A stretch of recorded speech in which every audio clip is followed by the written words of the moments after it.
Selamat siang, kembali lagi bersama saya Angga, seorang host dari SMK Negeri 1 Bungo di podcast Bidik, Bincang-Bincang Pendidikan.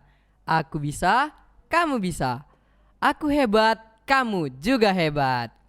Baiklah pemirsa Bidik, hari ini kita akan kembali membicarakan tentang pendidikan, yaitu tentang kenakalan remaja. Nah, ini topik yang sangat istimewa ya. Dan mengenai topik ini, kami sudah mengundang bintang tamu spesial, yaitu Bapak Dr. Ilham Holik SHMH selaku Kabid GTK Provinsi Jambi. Selamat pagi Bapak. Selamat pagi kawan-kawan dari SMK Negeri 1 Bungo. Sebelumnya Bapak, terima kasih sudah berkenan hadir di podcast kami ini. Sudah meluangkan sedikit waktu Bapak di tengah-tengah kesibukan Bapak. Terima kasih Bapak. Jadi Bapak, sebelum kita memasuki, sebelumnya boleh kami tahu lebih dalam tentang Bapak di bidang dinas pendidikan, selaku seperti apa jabatan Bapak atau yang lain-lain? Baik, terima kasih semuanya sobat SMK Negeri 1 Bungo. Nama saya Ilham Halik. Kebetulan saya dipercaya oleh pimpinan menjadi Kepala Bidang Pembinaan Guru dan Tenaga Kependidikan. Tugas kami adalah bagaimana kemudian melakukan pembinaan terhadap guru dan juga tenaga kependidikan. Kemudian juga bagaimana kemudian pemenuhan kebutuhan guru dan banyak lagi aspek-aspek lain yang berkaitan dengan dunia pendidikan yang terhubung dengan tugas dan fungsi kami selaku Kepala Bidang Pembinaan Guru dan Tenaga Kependidikan. Oh, berarti Bapak di sini selaku kepercayaan untuk membina kembali guru-guru dan membantu dalam memenuhi aspek-aspek yang dibutuhkan oleh guru-guru di sini ya Bapak ya. Terima kasih Bapak atas penjelasannya. Nah, sebelumnya Bapak, tentang topik kita nih Pak. Kan kita sekarang mengangkat topik tentang kenakalan remaja Bapak. Nah, jadi bagaimanakah pandangan Bapak terhadap pendidikan di Provinsi Jambi saat ini Bapak?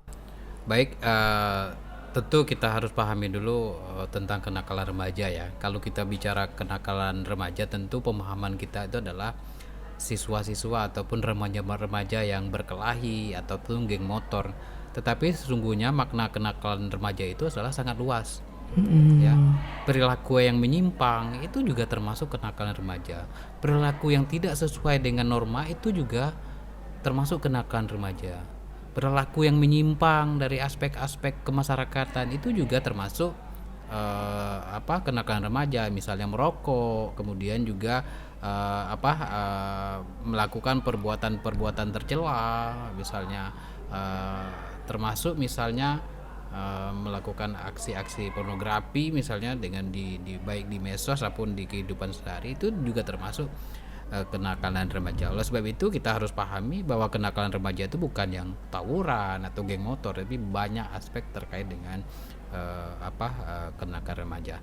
Nah, bagaimana di Provinsi Jambi? Saya pikir juga termasuk kalau kita bicara secara umum ya tidak juga terlalu banyak, tetapi juga ini kita tidak boleh lengah terhadap permasalahan tersebut. Oleh sebab itu kami kepala dinas itu sudah mengeluarkan edaran agar setiap sekolah itu membuat kegiatan-kegiatan yang katakanlah bermanfaat untuk para siswa, entah itu ekstrakurikuler ataupun kegiatan lain yang mendukung sehingga seorang siswa itu dipenuhi kegiatan-kegiatan yang positif, sehingga waktu untuk melakukan perbuatan-perbuatan kenakalan remaja ataupun hal-hal lain yang tercela itu tidak terjadi ataupun minimal bisa ditekan lah angka tersebut. Berarti bisa kita tarik kesimpulan besar, artinya dari ekstrakurikuler yang sudah direncanakan dan dilaksanakan di beberapa sekolah sudah berhasil menciptakan seperti pengawasan lebih terhadap siswa melalui guru-guru ya Bapak ya, seperti itu ya Bapak ya. Saya pikir ya kalau kita bicara kenakalan remaja itu banyak aspek ya, bukan hanya sekolah, tapi peran orang tua juga sangat penting ya. Kalau kemudian didikan orang tua itu di rumah tentu tidak tepat ataupun tidak dilaksanakan oleh orang tua, potensi terjadi kenakalan remaja itu semakin besar ya. Karena kalau kita bicara kenakalan remaja itu biasanya bermula dari permasalahan di rumah, permasalahan orang tua, atau misalnya orang tua broken home misalnya, itu sangat sangat gampang terjadi. Oleh sebab itu kami mengimbau juga kepada para orang tua agar tidak serta-merta melepaskan tanggung jawab kepada sekolah semata, tapi juga tanggung jawab selaku orang tua bagaimana kemudian membimbing anak ataupun mendidik anak juga agar tidak melakukan hal-hal yang merugikan siswa itu sendiri ya. Nah, jadi peran orang tua itu sangat kuat. Begitu ya Bapak ya. Karena permulaan kenakalan remaja itu pasti dari rumah, kemudian lingkungan, kemudian juga masyarakat, dan mungkin juga sekolah. Ya, gitu. Berarti dari yang sudah Bapak jelaskan tadi, Bapak sudah menyisipkan sedikit tentang faktor penyebabnya. Bapak kan tadi menjelaskan kalau faktor penyebabnya itu tentang bisa jadi dari keluarga, yakni broken home. Nah, menurut Bapak, kalau faktor penyebabnya itu selain dari keluarga, ada tidak yang misal dari luar atau dari hal-hal lain begitu Bapak? Ya, kalau kita bicara tentang kenakalan remaja itu banyak beberapa faktor ya. Banyak faktor, ini akumulasi dari seluruh faktor. Bisa dari orang tua, misalnya anak yang broken home. Anak yang broken home itu tentu potensi terjadinya kenakalan remaja itu sangat tinggi. Ya. Kemudian juga permasalahan di rumah, jarang diperhatikan, orang tua yang sangat sibuk sehingga anak merasa terabaikan, sehingga anak mencari jati diri di luar. Yang kedua itu adalah bagaimana pemahaman agama ya. Pemahaman agama yang kurang. Kalau agamanya bagus, insya Allah kenakalan remaja itu sangat bisa ditekan. Karena dia memahami kalau kita bicara agama itu kan sudah ada norma-norma, mana yang dilarang, mana yang dianjurkan, mana yang tidak boleh, mana yang boleh. Selanjutnya itu adalah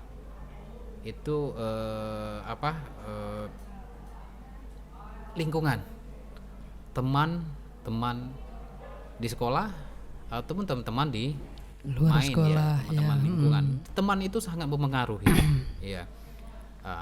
Teman itu sangat mempengaruhi seorang remaja ya. Kalau dia berkawan dengan orang yang katakanlah merokok ataupun orang yang katakanlah nakal, maka berpotensi dia ikutan. Tetapi kalau lingkungannya bagus, temannya bagus, insya Allah mereka itu tidak akan terjadi. Iya, benar Bapak. Selanjutnya itu faktor lingkungan, tempat tinggal ya. Itu juga potensi terjadi. Selanjutnya sekolah juga termasuk. Kalau misalnya sekolahnya disiplin kurang ataupun misalnya perbuatan bully itu terjadi, ya, maka itu potensi juga terjadinya kenakalan remaja ya, saya pikir itu. Kemudian juga yang tidak kalah penting itu adalah bagaimana gadget ini, HP ini sangat mempengaruhi pola dari siswa ataupun pola dari seorang remaja. Ya, apa yang ditontonnya itu juga sangat mempengaruhi aspek-aspek kenakalan remaja ya. Kalau tontonannya kurang baik, tentu bakal pengaruh juga. Juga kami juga mengimbau kepada para siswa terkait dengan kenakalan remaja itu terkait dengan misalnya judi online. Iya. Kami minta sekolah itu untuk tidak boleh lagi bawa HP kecuali ada hal-hal yang prinsip. Ya, ada hal-hal misalnya tugas ya itu boleh, misalnya sekarang misalnya melakukan tugas itu boleh. Tetapi kalau tidak ada tugas ataupun izin dari seorang guru ataupun kepala sekolah, maka kami melarang untuk siswa itu membawa HP. Karena apa? Karena potensi HP itu sangat kuat terjadinya kenakalan remaja. Tontonan yang kurang pas, misalnya dengan tontonan yang kurang pas itu kan tanpa sensor itu sangat mudah kita lihat di HP. Ya, kemudian betul, judi Bapak. online. Judi online itu jangan kita berpikir hanya taruhan uang, tetapi permainan yang banyak dilakukan oleh siswa kita itu adalah berpotensi terjadinya judi online. Misalnya top up permainan itu sudah termasuk judi. Oh, begitu ya Bapak ya. Nah, kemudian media sosial terkadang seorang remaja itu lepas kontrol dengan mengeluarkan unek-unek yang terkadang mengeluarkan kata-kata yang kurang pas, jari-jarinya mengetik yang kurang pas. Misalnya katakanlah Seperti bahasa kotor ya Bapak ya. bahasa kotor yang kemudian ditampakkan secara umum ke masyarakat, itu tentu itu sangat berbahaya dan itu potensi terjadi kalau kita menggunakan HP ya yang tidak bijak ya. Jadi kami juga mengimbau kepada orang tua ya untuk bisa mendukung surat edaran Pak Gubernur ini terkait dengan larangan HP.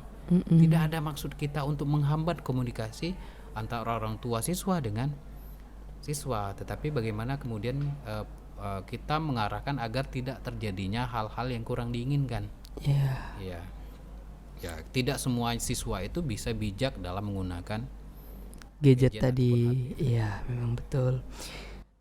Dari penjelasan Bapak yang sudah sangat jelas tadi Bapak, melalui dari gadget, judi online dan lain-lain kenakalan remaja yang bisa tercipta gara-gara media sosial atau Hawaii tadi, itu artinya peran sekolah dan orang tua di kasus ini sangat besar ya Bapak ya.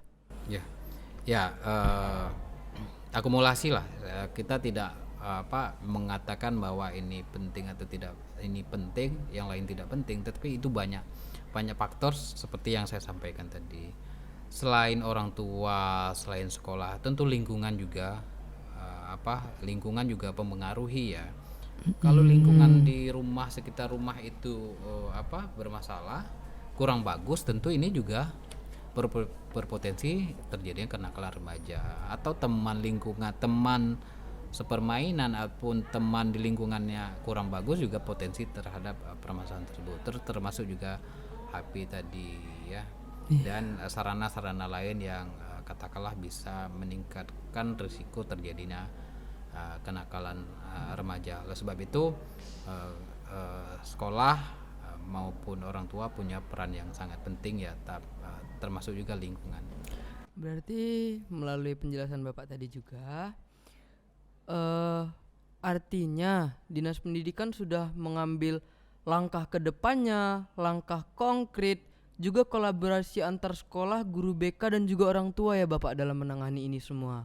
Ya, terkait dengan program kami bagaimana bagaimana kita mencegah terjadinya kenakalan remaja ini, sesungguhnya sudah banyak ya kenakalan remaja, tentu kenakalan remaja yang berkaitan dengan siswa ya. Kita sudah mengeluarkan surat edaran misalnya tentang kewajiban rapor sholat 5 waktu. Rapor sholat 5 waktu itu diminta kepada seluruh siswa yang muslim itu untuk melaporkan sholat waktunya dengan diketahui oleh guru maupun orang tua siswa, dan itu wajib bagi seluruh siswa. Kemudian juga larangan menggunakan gadget tanpa sepengetahuan sekolah ataupun guru ya. Ya, kalau misalnya ada mata pelajaran yang mengharuskan ada HP, itu silakan. Ya, atau hal-hal kegiatan yang mengharuskan di bawah HP itu silakan. Tetapi kalau tidak ada hal tersebut itu dilarang ya. Ya. Selanjutnya juga kita sudah membuat surat edaran kepada sekolah untuk katakanlah membuat kegiatan-kegiatan ekstrakurikuler ataupun intrakurikuler yang mendukung kegiatan-kegiatan positif para peserta didik ya. Itu sudah kami sampaikan, termasuk juga misalnya potensi terjadinya ketidakpuasan dari siswa itu bisa kita ada sarananya misalnya di OSIS ya. Itu ya. Baik Bapak.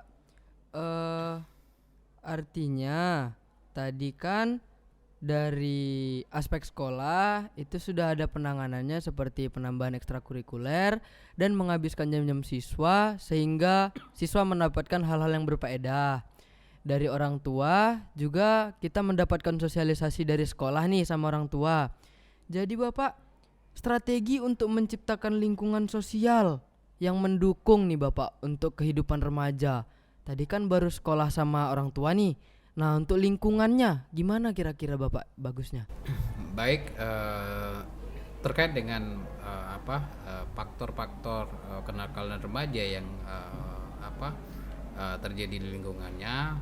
Tentu yang pertama adalah bagaimana kemudian seorang peserta didik, atau seorang siswa atau seorang remaja itu memilih teman yang katakanlah yang benar ya.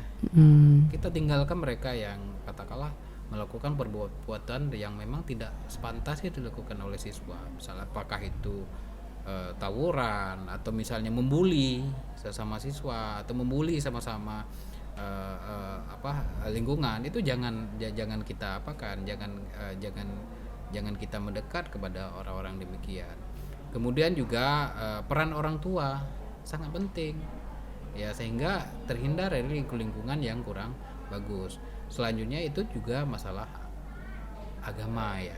Nah, kalau agamanya bagus, bagaimanapun lingkungan itu kurang bagus, itu mungkin bisa diatasi ya. Tapi kalau misalnya agamanya kurang kuat, kemudian juga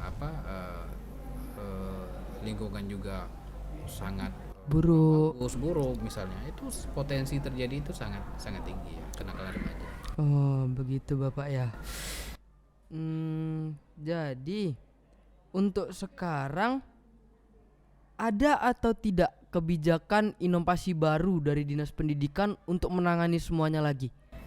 Ya, itu yang saya sampaikan. Seperti yang saya sampaikan dari awal, kebijakan yang kami lakukan untuk terjadinya kenakalan remaja, entah itu judi online ataupun kenakalan remaja, itu kita sudah banyak mengeluarkan surat edaran. Ya, termasuk misalnya surat larangan HP, itu tujuannya untuk mencegah terjadinya kenakalan remaja ya. Iya. Ya, karena kalau kita bicara kenakalan remaja kan aspeknya sangat luas tuh. Ya memang Termasuk Pak, judi online, luas. termasuk juga hal-hal lain ya. Nah, kemudian juga kita sudah mengeluarkan edaran tadi yang saya sampaikan, agar siswa mengakomodir kegiatan-kegiatan yang bermanfaat bagi peserta didik. Kemudian juga ada program kita yang namanya rapor sholat 5 waktu. Rapor sholat 5 waktu itu bagaimana kita berusaha untuk meningkatkan karakter peserta didik yang beriman dan bertakwa. Ya, kami juga meminta sekolah bahwa rapor sholat 5 waktu itu terintegrasi dengan mata pelajaran agama. Iya. Nah, dan begitu juga dengan pemeluk agama lain, tentu ada laporan-laporan tertentu. Artinya semakin kuat imannya, maka akan semakin sulit remaja tersebut terkena kasus-kasus kenakalan remaja, betul Bapak? Betul, tetapi juga banyak aspek ya, banyak aspek yang mendukung bagaimana pencegahan kenakalan remaja. Bukan satu aspek saja, bukan agama saja, tapi banyak aspek ya. Orang tua, lingkungan, dan sekolah itu juga sangat mempengaruhi ya. Jadi Bapak, untuk siswa-siswa yang tetap melanggar nih Bapak, kan peraturan sudah ada nih, dilarang membawa HP. Tapi jika masih ada siswa yang melanggar, itu sekolah bisa dikenakan sanksi atau tidak Bapak melalui surat-surat atau pasal-pasal yang berlaku? Ya baik ya, terkait dengan larangan bawa HP itu kan sudah ada hal-hal yang kita kita buat di situ ya. Tentu ini juga terhubung dengan peraturan sekolah ya. Tentu ada peraturan sekolah. Tapi kalau misalnya pertama, kedua mungkin lakukan pembinaan. Tentu yang ketiga itu mengambil langkah tegas oleh sekolah ya. Iya Bapak. Jadi melalui apa yang sudah Bapak sharing kepada kami hari ini dan apa yang sudah Bapak bagikan, kira-kira harapan Bapak untuk siswa-siswa di Provinsi Jambi ini ke depannya seperti apa Bapak?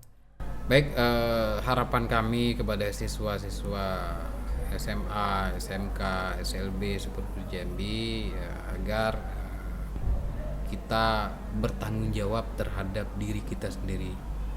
Ya, makna bertanggung jawab itu adalah bagaimana kemudian kita meningkatkan kualitas kita ya, entah itu melalui soft skill ataupun kemampuan di sekolah ya. Ya, kemudian juga bagaimana kemudian dengan meningkatnya kemampuan siswa-siswa kita itu pada akhirnya juga meningkatkan kualitas pendidikan secara umum di Provinsi Jambi. Hindari melakukan perbuatan-perbuatan yang merugikan diri sendiri ya. Karena kalau kita bicara kenakalan remaja itu, yang dirugikan itu banyak sekali. Pertama diri sendiri, tentu bisa merusak masa depan. Iya. Orang tua akan kecewa dan tentu reputasinya akan akan hancur ya. Yang ketiga itu juga masyarakat. Ya, anak ataupun siswa yang melakukan kenakalan remaja itu tentu menjadi was-was bagi masyarakat. Dan itu tentu tidak bagus bagi kita. Saya pikir itu Pak. Itu deh ya. Berarti dari penjelasan Bapak tadi, kami dari SMK 1, kami berharap bisa mewujudkan harapan Bapak tadi. Kami harap kami bisa menjadi siswa-siswi yang bisa menjadi contoh untuk sekolah lain, juga bisa menjadi tokoh yang teladan, disiplin, dan bisa dipercaya Bapak.